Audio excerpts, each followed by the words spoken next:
নমস্কার বন্ধুরা, আমার চ্যানেলে আপনাদের আবারও স্বাগত জানাচ্ছি। আজ আমি সম্পূর্ণ নিরামিষভাবে দই পটলের একটা রেসিপি আপনাদের সাথে শেয়ার করব।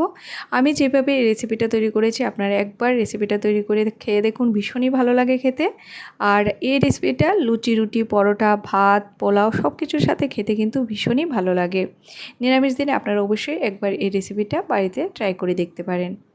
তাহলে চলুন দেখে নিন আমার আজকের রেসিপিটা তৈরি করার জন্য আমি এখানে প্রায় 500 গ্রামের মতো পটল নিয়েছি। পটলের খোসাটা আমি এভাবে ছাড়িয়ে নিয়েছি, কিছুটা খোসা রেখেছি আর কিছুটা ছাড়িয়ে দিয়েছি।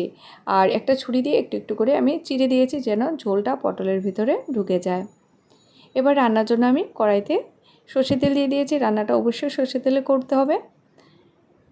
সর্ষের তেলটা গরম হয়ে গেলে পটলগুলো দিয়ে দিতে হবে। এবার পরিমাণ মতো হলুদ গুঁড়ো আর নুন দিয়ে এটাকে একটু নেড়ে চেড়ে আমি এটা কিছুক্ষণের জন্য ঢাকা দিয়ে দিয়েছি যেন পটলগুলো ভাজতে ভাজতেই অনেকটা সিদ্ধ হয়ে যায়। 3-4 মিনিট ঢাকা দিয়ে রেখেছিলাম। পটলগুলো মোটামুটি সিদ্ধ হয়ে গেছে আর হালকা ভাজা হয়ে গেছে, আর একটু ভাজতে হবে।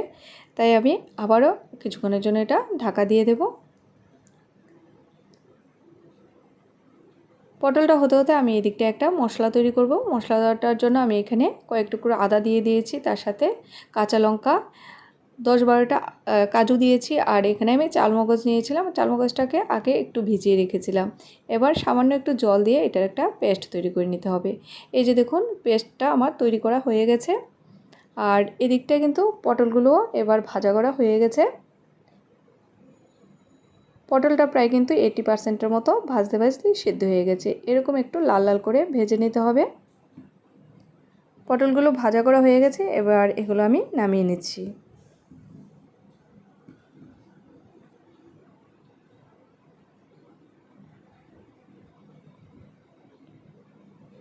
পটলগুলো নামিয়ে কড়াইতে আমি আরেকটু সর্ষে তেল দিয়ে দিয়েছি। এবার ফোড়ন দেব। ফোড়নের জন্য একদমই অল্প একটু গোটা জিরে দিয়েছি। জিরেটাকে একটু ভাজা ভাজা করে নিতে হবে। জিরেটা অল্প ভেজে নিয়েছি। এবার চালমগজ আর কাজুর যে পেস্টটা আমি তৈরি করেছিলাম সেটা দিয়ে দিতে হবে। পেস্টটা দিয়ে এটাকে কিছুক্ষণ ভেজে নিতে হবে। তারপর 1 চা চামচ জিরের গুঁড়ো, 1 চা চামচ ধনের গুঁড়ো, 1 চা চামচ লঙ্কা গুঁড়ো, আর আমি এখানে 1 চা চামচ কাশ্মীরি লঙ্কা গুঁড়ো দিয়েছি। এটা চাইলে আপনারা না দিয়েও রান্নাটা করতে পারেন।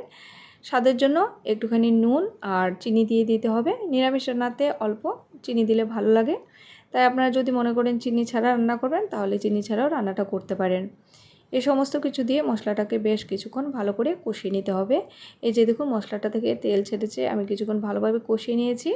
এবার তার মধ্যে দই অ্যাড করছি। এখানে আমি 3 চা চামচের মতো দই অ্যাড করে দিয়েছি। দইটা দেওয়ার পর একটুখানি জল দিয়ে মশলাটাকে আবারও ভালো করে মিশিয়ে নিতে হবে।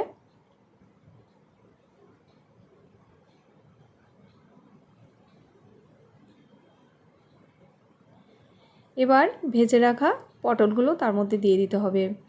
আর যেহেতু পটলটা ভাজার সময় সেদ্ধ হয়ে গেছে, মোটামুটি কিন্তু আমি 80%-এর মতো সেদ্ধ করে নিয়েছি। বাকিটা আরও 2-3 মিনিট ভালো করে ফুটিয়ে নিলেই সেদ্ধ হয়ে যাবে।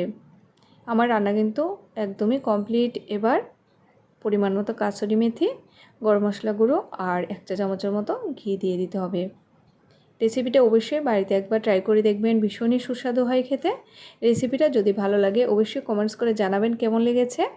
তাহলে বন্ধুরা, আজকের মতো ভিডিওটা আমি এখানেই শেষ করছি। খুব তাড়াতাড়ি আবার একটা নতুন ভিডিওর সাথে দেখা হবে। সবাই খুব ভালো থাকবেন, সুস্থ থাকবেন। ভিডিওটা দেখার জন্য সবাইকে অসংখ্য ধন্যবাদ।